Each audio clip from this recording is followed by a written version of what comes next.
And go. Okay, Karen, how are you doing? Good. How are you? I'm fantastic. Are you ready to learn about kiteboarding? I am ready. Okay, awesome. So we are teaching according to the IKO standards, and we're going to start here with your discovery lesson, your level 1 discovery lesson. Okay, that sounds right. And Jill's going to be recording us so I can show that I still know how to be an instructor for IKO.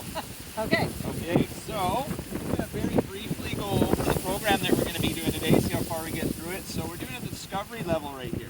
So first we're going to start off with the SPOT environment activity assessment. Any idea what that might be?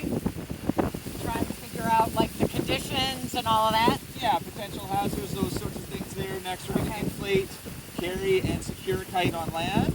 Okay. Then we're going to set up a kite. We're going to show you how the safety systems work. We're going to do a pre-flight check. We're going to launch and land as an assistant. Then you're going to do your first piloting, explore the edge of the wind window. Letting go of the bar, very important part of that. That's our main safety function. Twist and untwist the lines. Fly one-handed. And then introducing trim to you, because there's a way to control the power on our kite right there. Then walk while flying the kite, launching and landing as a pilot. Our wind window theory, in-flight, quick release activation, self-land, and equipment packing. Okay. Okay, That so sounds good. that's our plan for the first bit here. So let's just get going started very beginning. So SPOT environment activity assessment. So where's the spot? Where are we? We are in Mexico, in La Ventana, Mexico. You got it, exactly. So then what is the environment? Wind. It seems really windy to me, but like Yeah, we've got decent nice wind day, here. a little cloud cover, Okay, and then what's the activity? kite surfing. Kite surfing. Okay, so for our activity of kite surfing, what are any potential hazards that we might have on this beach or in the water or anywhere around that might potentially cause any issues for us? I see a few rocks and things along the beach. There's some other kite surfers, Yeah, a couple of boats going by, and maybe a good. whale. maybe I a don't whale, know. that's possible. What about off of the beach? What about anything over in this direction here? There's benches, trees, these huts. That looks like about it. A lot of sand. Yeah, what about the cactus up in the Oh, hills? does that count? That's anything that could It potentially looks be a far hazard away. for us. So yes, Oh, we want to okay. look around. Now, properly piloted, that's never going to happen at all, but that is something we want to watch out for because I've seen several kites end up in those cliffs up Oh my there. gosh. Okay. Yeah, but that's usually operator error. With proper training and proper safety exercises, it doesn't really happen. I've only seen it to people that don't really listen to safety procedures, or they're sort of trying on their own or teaching their friends. Okay. Yeah. So then the spot here. So what about this spot? So we can see it's windy. Okay. Anything more specific about that wind that you might be able to tell me? That it's coming out of the east, blowing west.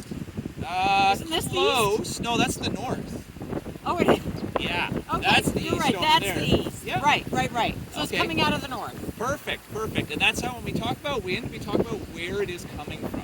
So a northerly wind is actually blowing to the south, but it is coming from the north. Got it. Luckily here in La Ventana, the shoreline for most of the beach is north to south. Okay. So we've got a pretty easy one right there to tell where the wind is blowing. The wind around this spot typically blows from about northwest over through to northeast during the season here. Any idea what might change if the wind direction were to change? Any potential hazards that might bring up? Other than the ones we mentioned? Other than the ones, so let's say, okay, so the wind is blowing to the north now. Yeah. What about, say, if the wind was blowing from the west and it was blowing out in that direction? Is there anything that might cause a problem for? Things could blow from the shore. to Yeah, you, or what about things? like me. Yeah, To blow out to sea. exactly, Gotcha. exactly. So for that reason, if we have westerly wind here, we'd say that's offshore wind. So that is something we want to avoid, at least in our beginning stages, or unless you have some sort of rescue. You don't want to go when the wind is blowing offshore. Okay. We want the wind to be side shore or side onshore, coming at a To slightly help us angle. Come in. Exactly.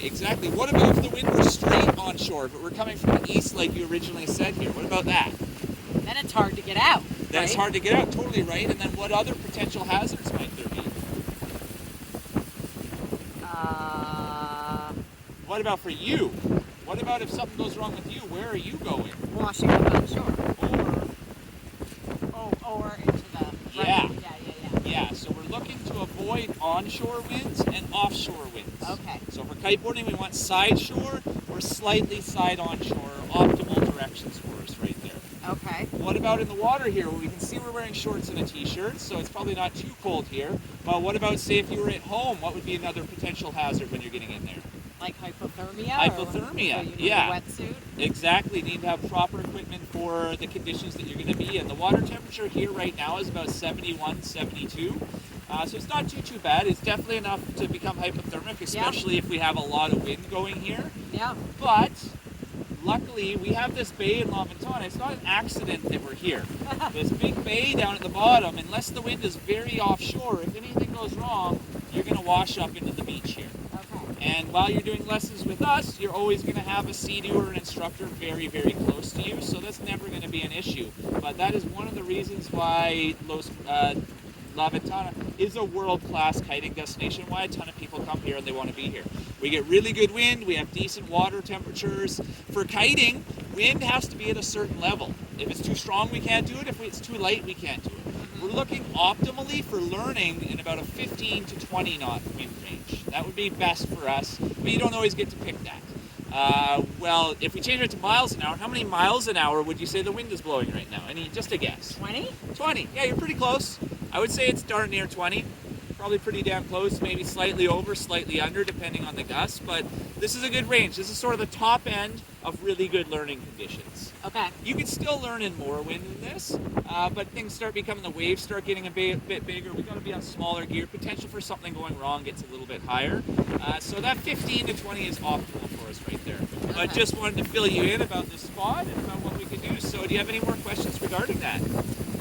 I don't. You don't? No. Okay, fantastic. Well, I think we have that covered. So let's move on. Let's pump this kite up and carry it around.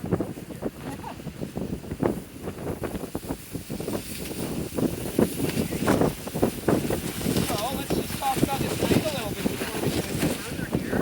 Have you ever seen one of these kites? No. Okay, yeah, touch it. Get your hands on it. Have a look at it. Ask about it. This is upside down. It is upside down. Okay, Yeah. And then you inflate it here? You do, correct. Okay. Yeah. Just this part inflate? Not this. That part and these parts. Okay. Okay, any idea what any of that might be called? No idea. No? Okay. Well, let's go over a little bit of this here. Okay. So this is a 5-meter kite. You might go over it right there. That's a 5-meter kite. Okay. So you know what I mean when I say 5 meters? The bottom, the wingspan? No, it's not the wingspan. That's a good guess. What we're talking about is surface area. Oh. Yeah. Okay. So this is 5 meters. When I lay it out open flat, it's got 5 meters of surface area in the kite. Okay. Yeah, so that's how all kites, well, just about all of them are judged these days. If you buy a new kite, anything like that, you're going to buy a 5 meter, 6 meter. Around here, the more typical kites would be 8, 9, and 10 meters. That's what most people ride on most days. Any idea why we're starting with a small kite here? Because it's less drag, less wind pulling you Less around. power, Yeah. everything. Exactly. Easier to learn. Exactly. Smaller to pick up, smaller to roll around, better for our learning purposes right here. Okay. Yeah. So, this big tube at the front, the part that you pump up, any idea what that is called? No. That's I okay. could not even answer to guess. That's fine. That's called a leading edge. Okay. Are you familiar? Do any aerodynamics, fluid dynamics? You do any flying courses, anything like that at all? No. Okay, that's not a problem, because a lot of this terminology is exactly the same stuff that you would use in flying. Okay. We don't go nearly as depth into it, but if you were to take pilot training or paraglider, hang glider, anything like that, a lot of the physics, the aerodynamics are going to be very similar to with this guy here. Okay. Yeah. And during this lesson here, if you have any questions about anything at all, don't hesitate to ask. The Okay. better understanding that you have, the better I can teach you. So the more feedback we have between you and I, the better we can teach here. So don't hesitate to stop me if I'm going too fast or ask to speed up, anything like that at all. Okay. Okay, so we got that leading edge right here, and then we have the struts on the kite. Okay, so the leading edge acts like kind of the frame of the kite. So it holds everything open, gives it structure, helps it relaunch, really makes it a kite. If the leading edge is just like it is now, it's not Right. really a kite. Right. It's just sort of